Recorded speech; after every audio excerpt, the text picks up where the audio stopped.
Okay. So welcome everybody. Welcome to Farmer Time session, second Farmer Time session on National Ag Day, and happy National Ag Day today. And we're very, very fortunate to have wonderful producers from all over Australia joining us today. And for our second session today, we have Garry Hansen, who's coming live from South Australia, and he's going to give us an insight into his world on National Ag Day. Over to you, Garry. Thank you, Luciana. And yes, so I'm Garry Hansen. I'm part of a family farming operation called Hansen Farms, a little place called Coomanduk, and it's on the Dukes Highway, about 135 kilometres southeast of Adelaide. So Hansen Farms is people used to call it dryland agriculture, but I prefer to call it rain-fed agriculture because we rely 100% on rain out of the sky to grow our crops and pastures and everything we do. Our underground water here is as salty as the sea, so we can't use underground water. So we're very reliant on the season and what the season gives us every year. So that's where we are. How long have Hansen family been in this area? We've been here for about, since about the mid-1940s. My grandfather moved into the area. He started off with a small plot of about 400 hectares. And now Hansen Farms is running various properties in this Coomanduk area of about 8,500 hectares, with our soil types ranging from deep sand dune country to rubbly limestone rises and flats, and some red flats, but predominantly all our soil is sandy, with some clay and rubble and deep sand underneath. So we have, and my role here is I'm recently in a transition to retirement. So my brother and his boys are buying me out of the business, and I'll be retaining about ownership of about 50% of the land. And how did I get here?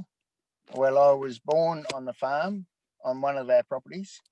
I went away to school in Adelaide in secondary school, went to university, worked in a bank in finance for about 8 years, and then decided I wanted to come back farming. So at age 28, I brought my newly married wife with me and a little girl, and then we ended up with 2 girls. Back to Coomanduk, renovated an old stone home, and been here ever since, and bought land in that time to build up to our 8,500 hectares, of which about 2,000 hectares is leased, and we own 6,500 hectares. I farm with my brother Andrew, who is about 13 years younger than me, and he's got 2 sons who have, one's been working on the farm for about 4 years, and one has just come back full-time farming with me, retiring. So we crop that 6,500 hectares. We're about 35% wheat, 20% canola, 20% barley, 8% oat and hay, 7% beans, 5% lupins, and 5% actually sown sheep feed. And what do we do with the other 2,000 hectares? Well, some of it's waste, some of it's scrub, some of it's saline. We've got a large saline, a small saline lake, but that's where we run our livestock. We've got sheep and cattle during the winter months when all the crops are in, and then during summer, they're able to then graze the stubbles of our cropping operation. We run about 3,000. It's a 3,000 self-replacing merino flock, and the cattle. And also we have a feedlot in that process as well. We feedlot our wether lambs to put them off into the meat market, and we're predominantly putting off cast for age ewes, and they're normally pre-tested in lamb. Cull ewe hoggets are pre-tested in lamb, and the wool that we produce from them. We also run a few cattle, Vela operation. The cows are brought in, and then the calves are sold at about 7 to 8 months old. Okay, employees.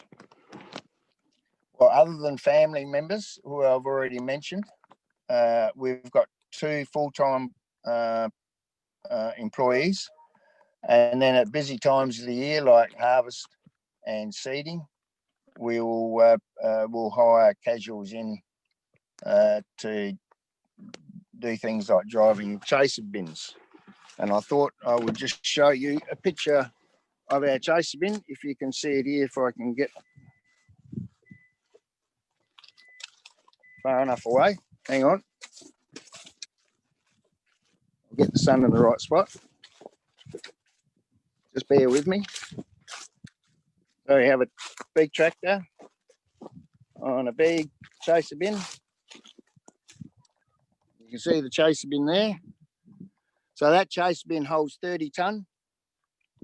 And we have 2 harvesters that just keep reaping. They unload on the go.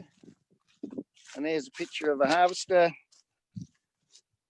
One of our harvesters, there's 2 lined up there ready to start reaping today. And they just unload on the go into the chaser bin. And then he takes it, the chaser bin takes it to a big mother bin or silos or trucks in the paddock. So, has anyone got any questions up until now?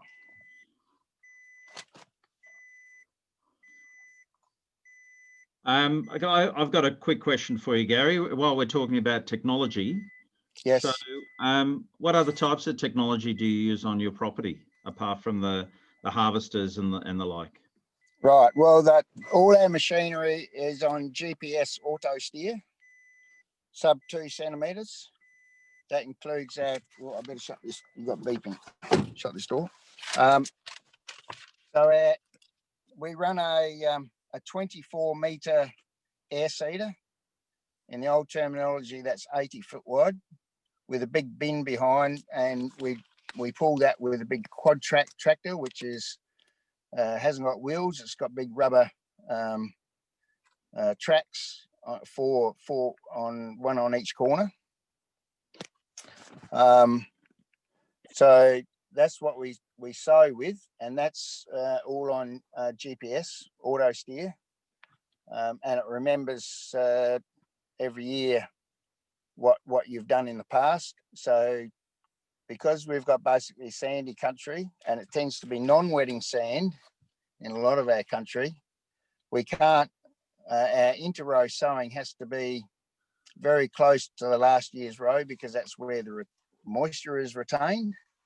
So we nudge it across about 4 centimetres every year, so we can sow very close to last year's row, where there's more moisture retained than inter-rows. And the row spacings is 30 centimetres, and so we have, therefore, on 80-foot machine, we have 80 tines. So it's fairly large, and the bin behind the air seeder carries our seed and fertiliser, and that bin holds about 20 tonne of seed and fertiliser.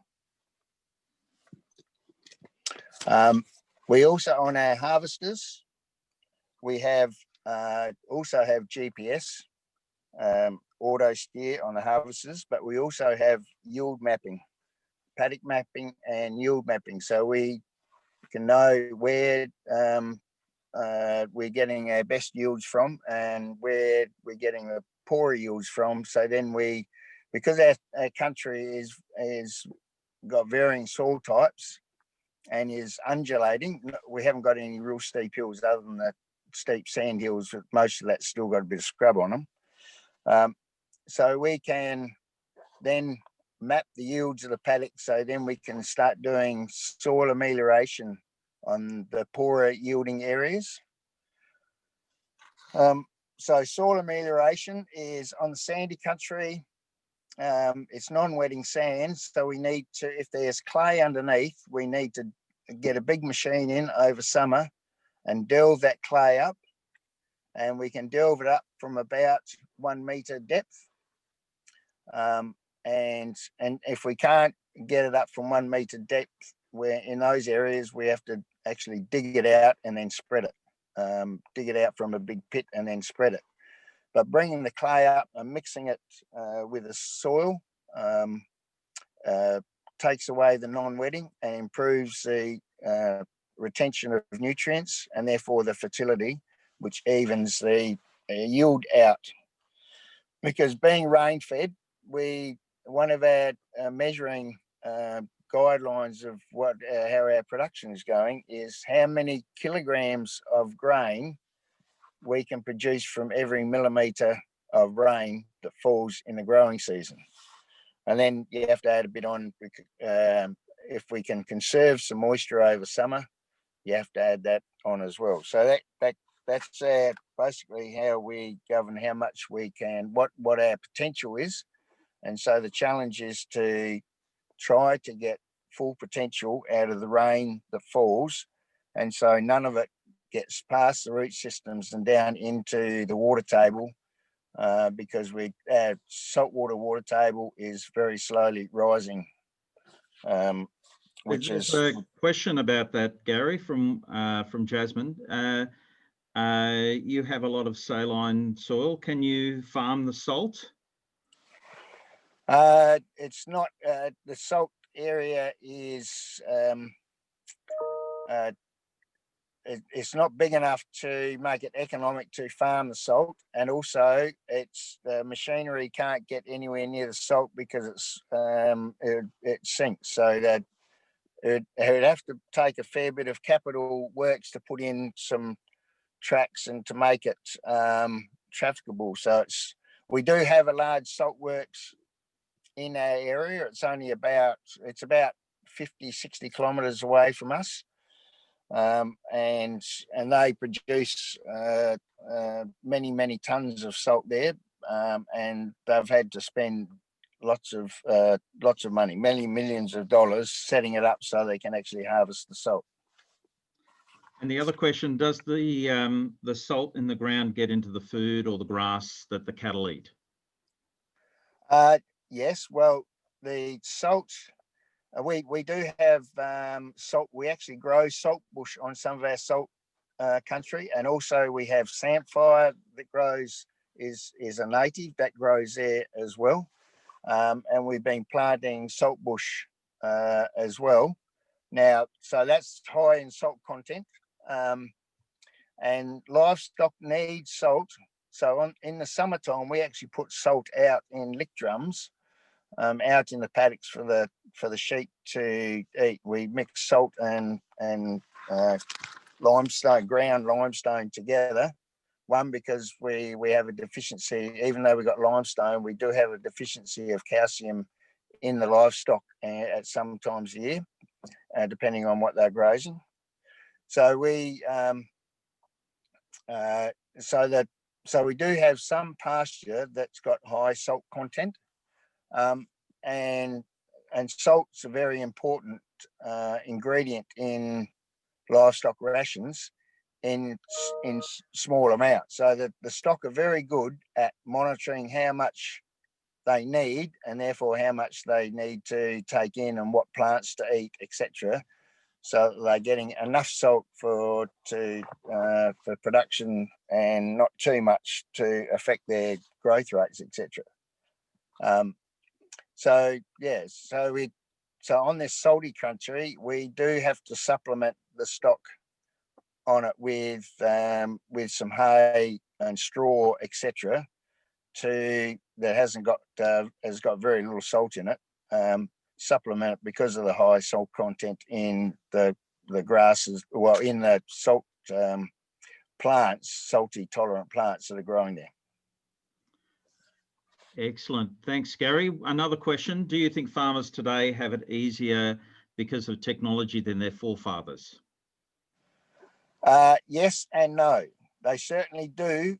On a physical working side of things, they certainly do have it a lot easier with air-conditioned cabs and machinery to take care of all their heavy lifting and tractor work. The tractors these days are fairly luxurious compared to when I first started without air conditioning, etc. But these days, in the old days, when it got dark, everyone knocked off and then they started early in the morning. Whereas these days, we got our operation, like harvest and stuff, will go 24/7. So you do spend a lot of time out there on the machine. So fatigue management and being able to have a good diet, and to be able to have some leisure time and working time off is a challenge when you've got millions of dollars worth of stuff just sitting out there, hoping that a wind doesn't blow it off, or rain doesn't get it, or a fire doesn't get it. So the stress levels are higher now than they were before, but the physicality of farming has completely changed. Great question, great response there. I think we have another question. Have you noticed any changes to the farm that you deem related to climate change? Well, like I said, we are rain fed, so we rely on rainfall. And at this stage, climate change is giving us more rainfall at slightly different time of the year. So I think we can adapt, one, with varieties, and two, we can adapt to that climate change, the very minimal climate change we're seeing at the moment. I think we can adapt. We've got excellent technology in plant breeding and doing all this soil amelioration and utilising rainfall that we get and conserving rainfall that falls over the summertime, conserving that in the ground, and then making use of it and not wasting that rainfall. So I'm very confident that as the climate gradually changes, that we can adapt and change with the climate. Fantastic. I've got a question.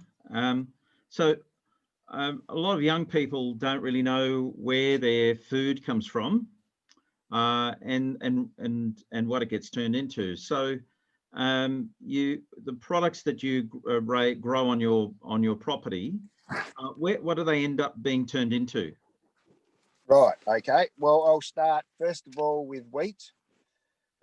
Most of our wheat gets carted into the central delivery system, and most of that would be exported and used to make flour for bread and dough and all pastries, etc. That's the majority of our wheat would go. So we tend to aim for a high protein wheat that suits making bread and dough and all that sort of stuff. And most of that goes overseas, and goes overseas to lots of different countries, but probably China and Indonesia. Well, particularly Indonesia is one of our bigger wheat customers, but so too is China, depending on their own wheat crop. But also, some of our wheat gets downgraded because of rain or salinity or some things like this. So then it becomes more of a feed wheat. And so that wheat we will store on farm, and that's used domestically for pigs, chickens, cattle feedlots, sheep feedlots. And we have Ingham's have a big feed mill in at Murray Bridge, which is only 60 kilometres away. And we also have a big feed mill in there for a large piggery called Big River Pork in there as well. And there are and Ingham's have lots of chicken sheds north of us, but one of our properties where I am now, took these pictures, they bought the next door neighbour's farm and put in 4 large egg laying facilities for Ingham's for their and then their eggs are taken elsewhere to hatch out, etc. But now they're looking at putting a hatchery in next door here so they can actually hatch them out, so then their chicks can be transported all around the country to grow poultry. And so the Ingham's feed mill and the Big River Pork feed mill, plus some private cattle feedlots and sheep feedlots, and we got our own sheep feedlot here that we just feedlot our own weather lambs. So they take principally feed barley, but also the lower grade wheat will go into there. And so we will store that on farm. We use big silo bags. They hold about 250 tonne, and they're like a big sausage, and you feed it in one end, and the machine gradually goes along and makes just like filling up a big sausage. And then we close it up, and then we got another machine that you just back in, and it pulls itself along and augers, wraps the plastic up and augers the grain out into the truck. So we use that as temporary storage, and they can stay in there for about 18 months, depending on vermin. They can damage it, particularly kangaroos. So we're very lucky in this area. We've got really good access to export markets, but we've also got now very good access to good domestic markets, feeding chickens and pigs and poultry and sheep and cattle and all sorts of stuff. Starting in the last 10 years, it's been quite an expansion. Fantastic. How can a city kid get a chance to experience farm life? And that's a really good question, because there's more and more of a disconnect between the city and rural areas. And yes. And how would someone from the city be able to experience even on work experience? Because we're trying to encourage as many kids as possible to get engaged in careers in agriculture. Yes. How could that? Well, there are there's a couple of schools in Adelaide, particularly Erbray College, who specialise in not only having kids from the country go there, but also having city kids go there who want to have be able to get some idea and some knowledge and a bit of practical experience in farming.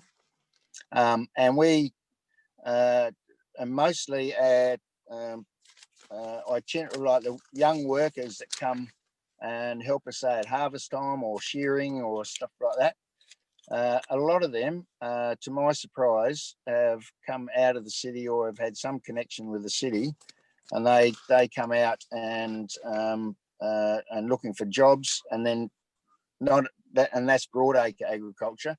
More it happens more so in when you got hands-on, like picking fruit and vegetables and all that sort of stuff. They need lots of people, and they need to get them a lot from overseas as well to help, because they just can't get enough Australians to do it.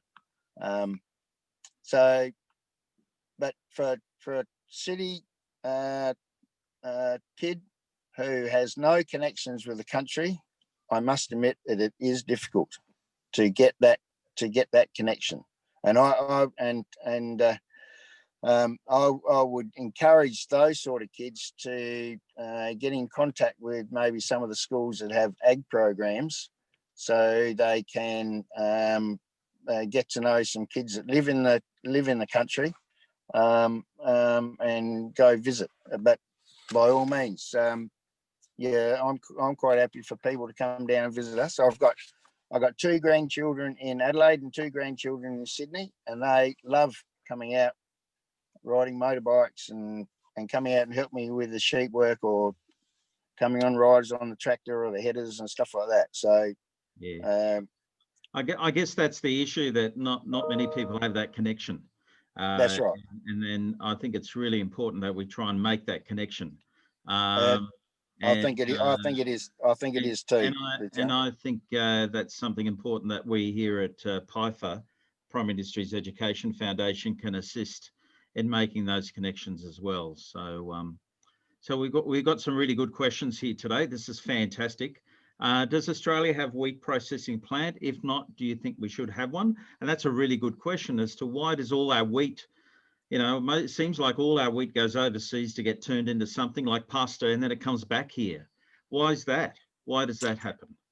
Well, some of that does happen, but we have 2 large flour making processes. We used to have one in South Australia, but that closed. But there's two in the eastern states that produce a lot of. We do have a specialty one at Strathalbyn that does a lot of flour.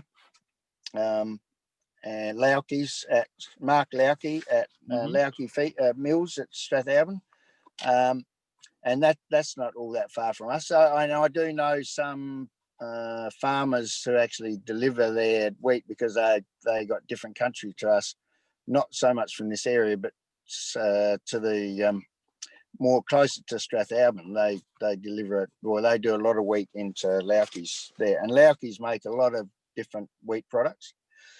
Well, they make fantastic chicken feed. That's what I buy for my chooks.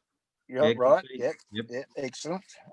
So Australia does produce a lot of bread products, etc. But our population only uses, even if we increase the use of our homegrown wheat, our population only uses about, I think it's about 15 or 20% of the wheat that we produce. So, that's why our wheat goes overseas, because Australians don't eat enough flour products, even produced here in Australia, to use all the wheat that we produce. That's right. Wasn't there in the news yesterday that this year would be the biggest wheat crop ever? It was a news item that I only just read last night. Yeah. Well, I don't know whether they're including Western Australia in that, because Western Australia's had a drought. But certainly in Eastern Australia, they're having a bumper harvest. And I think despite a bit of a drought in WA, they're thinking that Australia will produce, I think the figure was nearly 30 million tonnes of wheat, which is up there amongst the records. But unfortunately, if WA had a reasonable or good year as well, we definitely would have broke the record this year. But I think for the eastern states, it's been broken this year, or possibly will be broken, but not necessarily a whole of Australia. But we're definitely up there. Fantastic. I've got a question here. Why do you keep tractors on your farm? Well, every operation you do out in the paddock with a machine needs something to pull it. So it has to have big tyres and a big motor, has to be nice and comfortable, have a nice cabin to keep the rain out, and air conditioned so it's not hot in the summertime, and heater in it so it's not cold in the wintertime, just like everyone's family car. And we need them to be able to pull all these machines that we have, and it's uneconomic to have a self-propelled, everything self-propelled, like the headers are self-propelled, whereas when I was a lad, we used to have a tractor and a header behind the tractor, but now they're self-propelled, so they got their own motors. But most other things on the farm, a tractor will pull lots of different things during the course of a year. So Garry, just explain, I know you used a couple of terms for different parts of the tractor and what you do. When you say header, what's a header do on the tractor? Oh, the header is a harvester, sorry. South Australia calls them headers. Yep. So they take the heads off the crop. And that, I showed you a picture of that before. I'll try and get out and show you a picture of the front of it. That'd be great.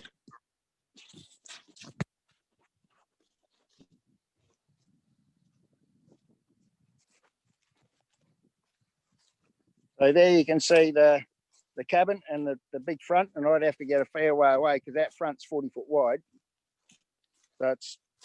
So that header would have a motor in it, about 400 horsepower motor plus. And that cabin is fully air conditioned and with a seat just like a big truck has seat that's air operated and nice and comfortable, because these machines sometimes if the climatic conditions allow us, will go 24/7 all day all night. And you just swap drivers over and fill it up with fuel, and that header, and so it unloads on the go with a big auger, comes out, swings out the side, and as it's still harvesting, it unloads into that big bin I showed you earlier on. And so that's right there. When the header cuts the crop, Garry, how much of it does it take off, and what's left in the ground? Right. Well, we cut all our stubbles. We cut off just high enough, well, as high as we can, so we can get our seeder through without going out there and chopping it anymore. So that might be about a foot high, or no more than a foot high. So you try and take the rest with a header. But some people just take the tops off, and then they'll come back and with a big swather, which is the same sort of front that we've got here, but just leaves all the straw in a row, and then they go out there and bale the row up for straw. So people and straws used chopped up for chicken farms and piggeries and all sorts of intensive livestock industries. So you can every part of the plant gets used, doesn't it? It gets turned into straw and all that. That's right. All the straw that gets used in bedding and straw bales and things like that. So it's a very good plant. So but on our sandy country, and most of our country is like sandy, very prone to wind erosion. We need to leave a certain amount of stubble, and we like to leave probably a bit extra because we have sheep that will graze the stubbles.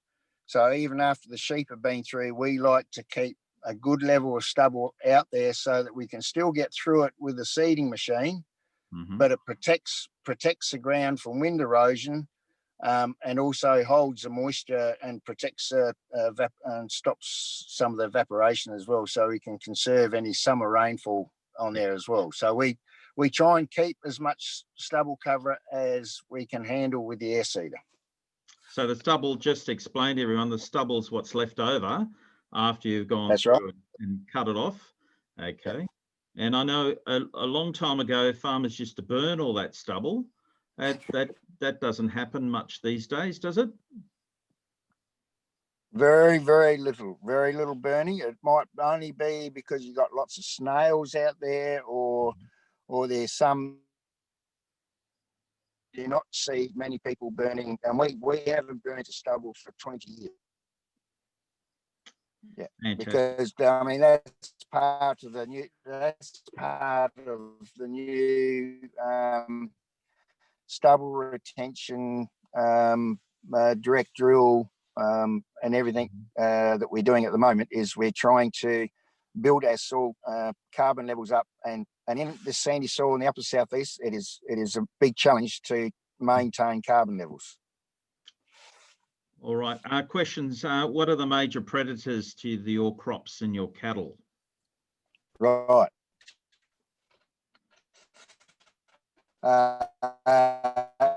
Well, Garry, your connection is a bit so we have not working too well at the moment. Right, isn't it? That's better now. Is that better now? Yes. Sorry. Okay.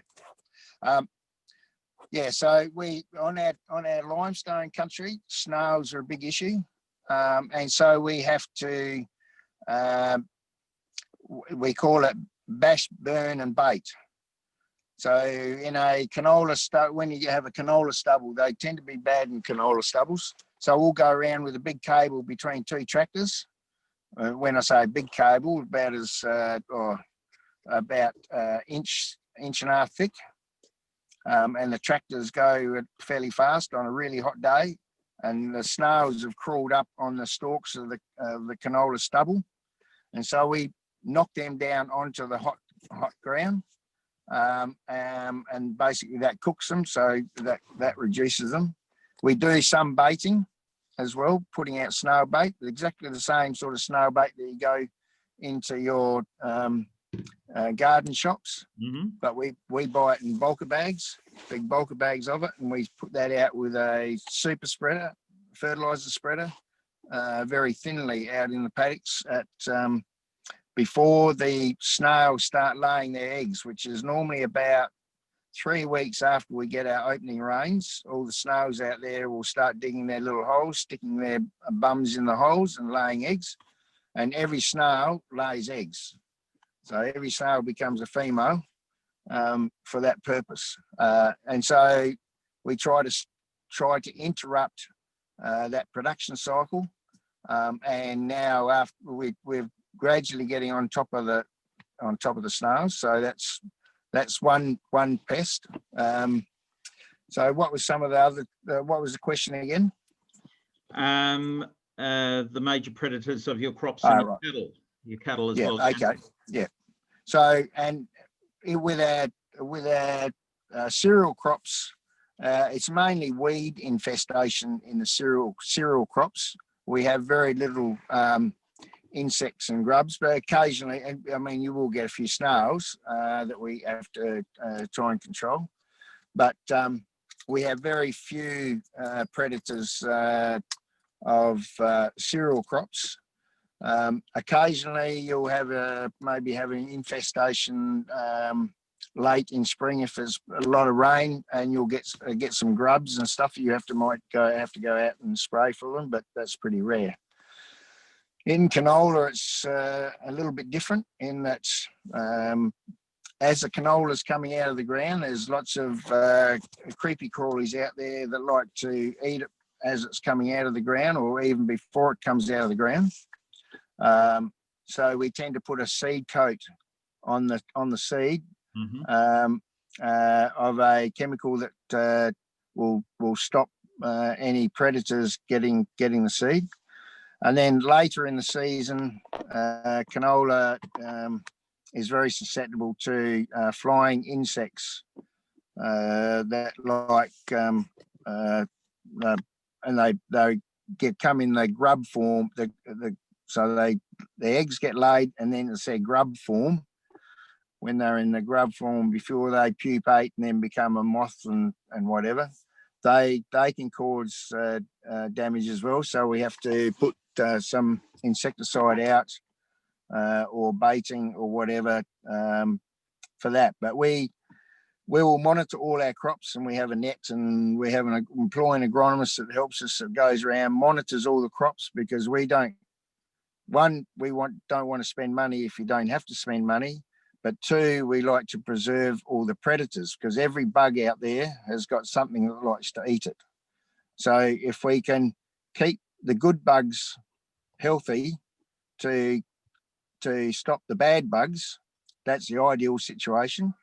and that's what we try to aim for. So we'll always have a few bad bugs out there, but if we think we've got enough good bugs to stop them exploding, we'll just put up with a very small loss, just so that we don't have to spend the money on chemical, have a chemical out on our crop, but also wiping all the good ones out with the bad ones, and so we like to have a more sustainable system.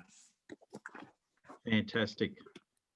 Another question: how far away are you from the nearest town? What's your nearest? Right. So Coomanduk is our nearest town. Yep. It has a small area school. It has used to have silos. They're still there, but they need some major repairs, and the owner of all the silos decided to close them for this harvest, and they were built in the early 80s. So they were built in the early 70s. So that's a bit of a loss for a little bit of employment, but we're only about we range in from 30 k's to 70 k's from Tailem Bend, which has got a major, I think it's about the third largest grain terminal, inland grain terminal in South Australia. So that's where we can, and they open at quite long hours. So all our grain will go in there. The stuff that we're not delivering on farm goes in there. So, but that's all road transport. How far are you from Adelaide? We're 135 k's from Adelaide. Not too far at all. Well, that's where my house was. So we got some of our property is another 20 k's on from there. So very good. And we have one other question. I think it relates to whether the wheat grows back after it's been harvested. No, the wheat won't grow back. Sometimes if you have a frost and some of the wheat heads are damaged due to frost, the wheat, and this is all cereals, barley too, they will start growing out from the bottom again because they haven't finished filling the grain. But once a plant has finished filling the grain and dries off, you harvest it, it won't regrow it. So it's an annual. And it's only in those seasons, if you have a frost and you interrupt that process of filling the grain, that they will quite often send up another shoot, which is very annoying at harvest time, because you've got some green stuff out there as well as your dry grain to reap. Fantastic. All right, do we have any other questions?